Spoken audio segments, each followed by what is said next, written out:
नमस्कार, जय श्री श्याम। आप सभी स्टूडेंट्स का एक बार फिर से आपके अपने पसंदीदा YouTube channel MS science expert पर हार्दिक स्वागत, हार्दिक अभिनंदन। कैसे हो सभी? स्वस्थ होंगे, मज़े से होंगे और अपनी पढ़ाई बढ़िया कर रहे होंगे। माध्यमिक शिक्षा बोर्ड राजस्थान अजमेर ने अभी हाल ही में टाइम टेबल जारी करके एग्ज़ाम लेना शुरू कर दिए हैं। तो माध्यमिक शिक्षा बोर्ड ने माध्यमिक परीक्षा और उच्च माध्यमिक परीक्षा के एग्ज़ाम स्टार्ट कर दिए हैं। तो कई स्टूडेंट्स के एग्ज़ाम लग गए हैं और अभी बहुत सारे एग्ज़ाम बाकी है। इसी एग्ज़ाम को हम मद्देनज़र रखते हुए आप सभी के लिए एमएस साइंस एक्सपर्ट लेकर आया है फिजिक्स के बहुत ही महत्वपूर्ण क्वेश्चन। देखो, मैं फिर कह रहा हूं कि बहुत ही महत्वपूर्ण क्वेश्चनों में 100 क्वेश्चन हैं और अगर 4 क्वेश्चन मिल जाएं वो कोई बड़ी बात नहीं है, ठीक है। लेकिन 20 में से अगर 4 मिल जाए या 10 में से 4 मिल जाए वो बड़ी बात है, ठीक है। तो मैं आपके लिए लेकर आया हूं बहुत ही शॉर्ट क्वेश्चन की सीरीज, जिसमें आपको कम से कम 10 क्वेश्चन एग्जाम में देखने को मिलेंगे। तो वीडियो को बिना स्किप किए हुए आराम से देखिए। जो कोई भी स्टूडेंट इस वीडियो को सबसे पहले बार देखे वो अपनी क्लास के ग्रुप में शेयर कर दें ताकि सभी स्टूडेंट्स को इसका लाभ मिल सके। तो आ जाइए, बिना समय गंवाए हम अपनी क्लास की ओर बढ़ते। माध्यमिक शिक्षा बोर्ड राजस्थान अजमेर फिजिक्स भौतिक विज्ञान कक्षा 12 के लिए अति महत्वपूर्ण प्रश्न। अब देखते हैं कौन कौन से क्वेश्चन अति महत्वपूर्ण होने वाले हैं, ठीक है। SIM SIM okay.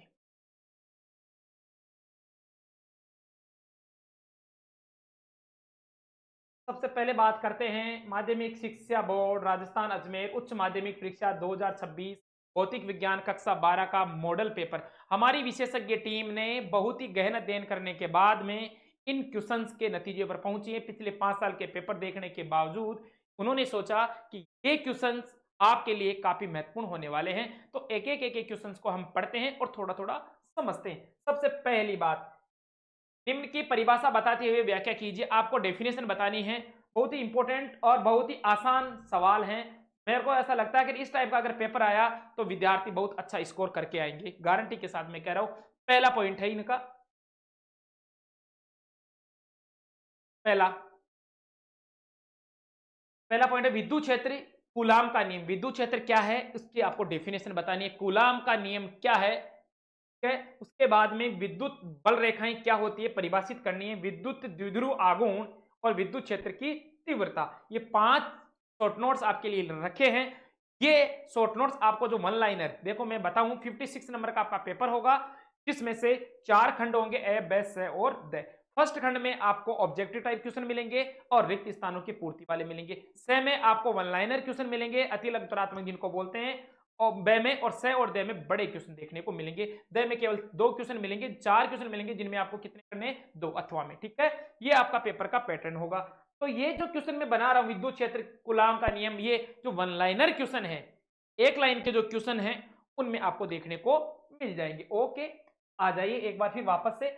तो निम्न पर टिप्पणी लिखिए। विद्युत क्षेत्र को परिभाषित करना है, कूलाम के नियम की व्याख्या करनी है, विद्युत बल रेखाएं किसे कहते हैं, विद्युत द्विध्रुव आघूर्ण के बारे में बताना है और विद्युत क्षेत्र की तीव्रता। उसके बाद में दूसरा, गाउस का नियम। गॉस का नियम नहीं है बेटा, गाउस का नियम है। थोड़ा सा लिखने में गलती हो गई, फिर वापस लिख देते हैं अपन, तो घर की बात है।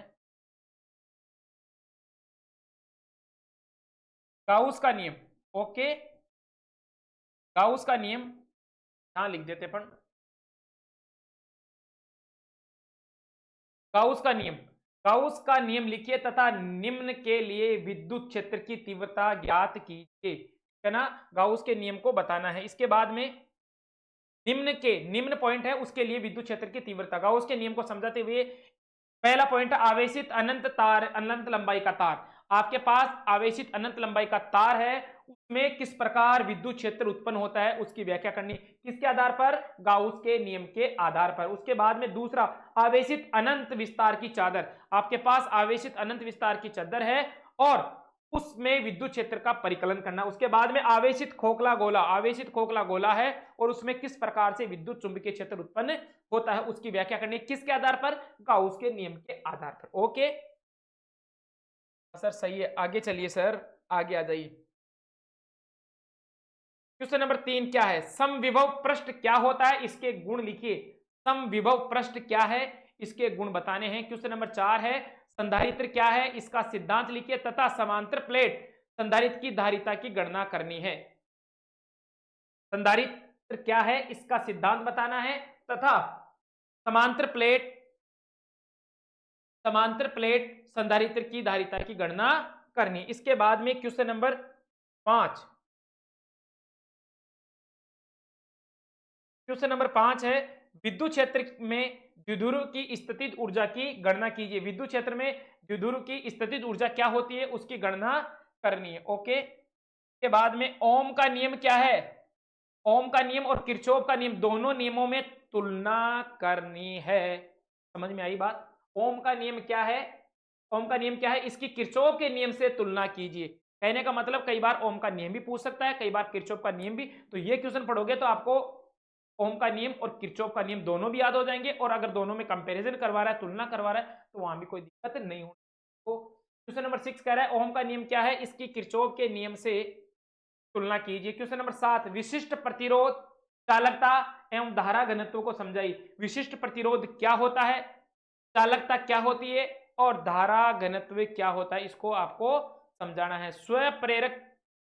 स्वप्रेरण गुणांक क्या है, इसके मात्रक व विमाएं लिखिए तथा कुंडली में संचित ऊर्जा की गणना कीजिए। मतलब स्वप्रेरक गुणांक के कारण कुंडली में जो ऊर्जा संचित हो जाती है उसकी कैलकुलेशन आपको करनी है। आपको मैं एक बात और बता देता हूं, इस क्लास के माध्यम से केवल थ्योरेटिकल क्वेश्चंस का ही संग्रह किया गया है, न्यूमेरिकल भी आएंगे, न्यूमेरिकल बेस्ड क्वेश्चन। अब न्यूमेरिकल की जो लिमिट होती है वो अनंत होती है, उनकी सीमाएं अनंत होती है, तो उसके लिए वीडियो बनाना, क्लास बनाना काफी डिफिकल्ट होती है, क्योंकि मान चेंज हो सकते हैं। इसलिए न्यूमेरिकल आप अपने स्तर पर कीजिए, लेकिन फिर भी अगर 2 न्यूमेरिकल आ रहे हैं, कोई स्टूडेंट 2 न्यूमेरिकल छोड़कर भी आ रहा है ना, तो भी इन क्वेश्चंस के माध्यम से बहुत ही अच्छा स्कोर लेकर आएगा। ओके, आ जाओ। स्वप्रेरण गुणांक वाला क्वेश्चन हो गया। क्वेश्चन नंबर 9 क्या कह रहा है, विद्युत चुंबकीय प्रेरण क्या है, विद्युत चुंबकीय प्रेरण क्या है, विद्युत चुंबकीय प्रेरण के फेराडे के नियम को बताना है। विद्युत चुंबकीय प्रेरण में फेराडे के नियम को बताना है। उसके बाद में चुंबकीय क्षेत्र में अनुचुंबकीय, प्रतिचुंबकीय तथा लोह चुंबकीय। चुंबकीय क्षेत्र में 3 प्रकार के स्थिति, कुछ पदार्थ ऐसे वस्तुएं ऐसी होती है जो अनुचुंबकीय व्यवहार करते हैं, कुछ लोह चुंबकीय व्यवहार करते हैं, लोहे की वस्तुओं को आकर्षित करते हैं, और कुछ प्रतिचुंबकीय होते हैं, मतलब चुंबकीय क्षेत्र से दूर हटते हैं या दूर हटाते हैं, वो कहलाते हैं प्रतिचुंबकीय। तो चुंबकीय क्षेत्र में अनुचुंबकीय, प्रतिचुंबकीय तथा लोह चुंबकीय गुणधर्म को समझाना है। और क्वेश्चन नंबर 11 ट्रांसफार्मर तथा विद्युत जनित्र की कार्य अन्योन प्रेरण के सिद्धांत पर कार्य करता है। ट्रांसफार्मर मालूम है ना, तो उसमें किस प्रकार की कुंडलियां बनावट होती है, किस प्रकार से वो कार्य करता है, किस प्रकार से वो उच्च वोल्टता को निम्न वोल्टता में कन्वर्ट करता है, आपको उसकी पूरी क्रियाविधि और उसका सिद्धांत बताना है। ट्रांसफार्मर तथा विद्युत जनित्र की कार्य प्रणाली, विद्युत जनित्र की कार्य प्रणाली को समझाते हुए कार्य प्रणाली का सिद्धांत का सचित्र वर्णन करना है। उसके बाद में क्वेश्चन, ये 11 क्वेश्चन हो गए। क्वेश्चन नंबर 12 नंबर का क्वेश्चन क्या कह रहा है, मैक्सवेल का चुंबकीय तरंग सिद्धांत तथा विद्युत चुंबकीय स्पेक्ट्रम को समझाना है। मैक्सवेल ने जो चुंबकीय तरंग सिद्धांत दिया था और विद्युत चुंबकीय स्पेक्ट्रम क्या होता है उसको आपको बताना है। हाइगेंस का तरंग सिद्धांत बहुत ही इंपॉर्टेंट, बार बार मैं कह रहा हूं कि जो इंपॉर्टेंट है वो दिख जाता है, जो इंपॉर्टेंट होता है वो बेटा दिख जाता है। हाइगेंस का तरंग सिद्धांत वेरी वेरी इंपॉर्टेंट, ठीक है। हाइगेंस का तरंग सिद्धांत तथा हाइगेंस के द्वितीय तरंग सिद्धांत को समझाइए। क्वेश्चन नंबर 14 है रदरफोर्ड का परमाणु मॉडल, रदरफोर्ड और नील्स बोर का परमाणु मॉडल, ये आपको केमिस्ट्री में देखने को मिल सकता है, केमिस्ट्री में पॉइंट है। रदरफोर्ड के परमाणु मॉडल और बोर के परमाणु मॉडल की तुलना करनी है, मतलब दोनों परमाणु मॉडल को आपको समझाना है। नाभिकीय बल, बंधन ऊर्जा तथा ऊर्जा बैंड क्या है, ऊर्जा बैंड के आधार पर आपको व्याख्या करनी है, ऊर्जा बैंड के आधार पर आपको व्याख्या करनी है। इससे संबंधित एक सवाल और भी आएगा, नाभिकीय बल, बंधन ऊर्जा तथा ऊर्जा बैंड को समझाना है। निम्न को परिभाषित करते हुए व्याख्या कीजिए। निम्न को परिभाषित करते हुए प्रकाश तरंगों का व्यतिकरण, प्रकाश तरंगों का व्यतिकरण किस प्रकार से होता है, आपको इनकी व्याख्या सहित, परिभाषा सहित इनकी व्याख्या करनी है। यंग का प्रयोग तथा विवर्तन क्या होता है, विवर्तन को समझाना है, ठीक है। इसके अलावा क्वेश्चन नंबर 16 है प्रकाश का परावर्तन तथा इसके नियमों को समझाइए। प्रकाश जब परावर्तित होता है, जब पृष्ठ पर गिरता है, तो परावर्तित होने के बाद में उसमें जो कोण बनता है, किस नियम के आधार पर, किस एंगल से जब प्रकाश आएगा तो किस एंगल से वापस रिटर्न होगा, परावर्तन के क्या नियम है, आपको उनको बताना, ठीक है। ये तो 10th क्लास से पढ़ते हुए आ रहे हैं, हमारे साहब 10th क्लास से तो पढ़ते हुए आ रहे हैं गुरु, लेकिन याद भी हो ना या नहीं, फिजिक्स एक बात और बता देता हूँ, फिजिक्स और मैथ एक ऐसा विषय है, जितना आप पढ़ोगे आपका माइंड बिल्कुल उतना ही रिफ्रेश होगा।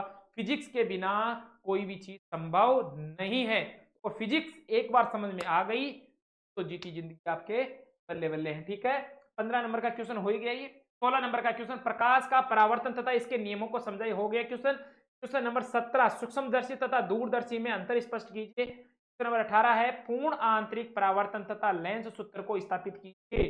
पूर्ण आंतरिक परावर्तन क्या होता है, लेंस सूत्र को स्थापित करना है। क्वेश्चन नंबर 19, उदाहरण सहित व्याख्या करनी है किन किन की, प्रति न्यूक्लियन बंधन ऊर्जा, परमाणु द्रव्यमान मात्रक, नाभिकीय संलयन, नाभिकीय विखंडन। और क्वेश्चन नंबर 20 है, स्नेल का नियम लिखते हुए, स्नेल का अपवर्तन का जो नियम है लिखते हुए उत्तल पृष्ठ से परावर्तन की व्याख्या कीजिए। स्नेल के परावर्तन को नियम बताना है, उसके बाद में अपवर्तन की व्याख्या करनी है। 20 क्वेश्चन हो गए और मात्र 8 क्वेश्चन और बचे हैं आपके लिए। बायो सावर्ट का नियम क्या है तथा धारावाही वृत्ताकार कुंडली के कारण चुंबकीय क्षेत्र की व्याख्या। बायो सावर्ट का नियम बहुत ही इंपॉर्टेंट है। जिस प्रकार गाउस का नियम, हाइगेंस का नियम था, ठीक उसी प्रकार परिनालिका में चुंबकीय क्षेत्र की तीव्रता बताते हुए लोरेंज बल में समरूप चुंबकीय क्षेत्र की व्याख्या कीजिए। शक्ति गुणांक क्वेश्चन नंबर 23 है, शक्ति गुणांक को बताते हुए आरएलसी तथा एलसीआर परिपथ, मतलब आरएल परिपथ, एलआर परिपथ और आरसीएल जो परिपथ है उनको आपको बताना है। पीएन संधि क्या है, पीएन संधि निर्माण के समय होने वाली संक्रियाओं को समझाना है। पीएन संधि क्या है, मतलब पीएन डायोड से ये क्वेश्चन आएगा। इसके बाद में पीएनपी और एनपीएन संधि डायोड, ये आ गया ना, पीएनपी और एनपीएन संधि डायोड क्या है उनको समझाना है। ओम का नियम तथा इसकी सीमाएं बताते हुए विशिष्ट प्रतिरोध व चालकता को समझाना है। ओम का नियम और अभी पीछे आए भी था, दोबारा से रिपीट हो गया क्वेश्चन। ओम का नियम इंपॉर्टेंट है। ऊर्जा बैंड के आधार पर, मतलब ऊर्जा बैंड के आधार पर हम व्याख्या करते हैं चालक, अर्धचालक और कुचालक जो पदार्थ होते हैं। तो ऊर्जा बैंड के आधार पर चालक, अर्धचालक तथा कुचालक जो पदार्थ हैं उनकी व्याख्या करनी है। डी ब्रोगली की परिकल्पना क्या है, एक गतिशील द्रव्यकरण के लिए संबंधित तरंग दैर्ध्य का सूत्र स्थापित कीजिए। कार्यफलन क्या होता है, देहली आवृत्ति क्या होती है, निरोधी विभव क्या होता है, प्रकाश विद्युत प्रभाव तथा आइंस्टीन समीकरण को स्थापित कीजिए। और अन्योन्य प्रेरकत्व सिद्धांत के सिद्धांत पर ट्रांसफॉर्म कार्य करता है। ये क्वेश्चन आपके लिए बहुत ही महत्वपूर्ण होने वाले हैं। गारंटी से मैं फिर कह रहा हूं, काफी महत्वपूर्ण अध्ययन के बाद में, गहन अध्ययन के बाद में इन क्वेश्चंस का सिलेक्शन किया गया है। इंपॉर्टेंट क्वेश्चन है। आपको अगर वन लाइनर क्वेश्चन चाहिए तो कमेंट सेक्शन में जाकर कमेंट्स कर दीजिए। एग्जाम से पहले आपको वन लाइनर क्वेश्चन, एक लाइन वाले क्वेश्चन, उनकी सीरीज भी आपको मिल जाएगी। लेकिन ये बहुत ही महत्वपूर्ण है। 30 क्वेश्चन हमने बनाए हैं देखो, और 30 क्वेश्चन में आपकी पूरी जो बुक्स है, दोनों जो बुक्स है फिजिक्स की का सार, उनका जो निचोड़ है हम लेकर आए हैं। उम्मीद करता हूं आपको ये क्लास पसंद आई होगी।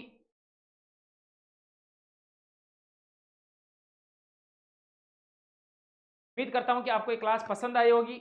अगर आपको क्लास पसंद आती है तो चैनल को, वीडियो को लाइक करें, और अगर आप चैनल पर नए हो तो सब्सक्राइब करना ना भूलें, क्योंकि आने वाली जो भी नई क्लास है, हिंदी की हुई, उसके बाद में केमिस्ट्री की हुई, उसके बाद में आपकी बायोलॉजी की हुई, और बायोलॉजी में तो मैं वो सुपर डोज लेकर आऊंगा, बहुत ही कम क्वेश्चंस का संकलन जो आपकी एग्जाम को छू कर ही जाएंगे, उनको जाना ही पड़ेगा, आपके पेपर में उनको आना ही पड़ेगा। तब तक के लिए बेस्ट ऑफ लक, जय श्री श्याम, राधे कृष्ण।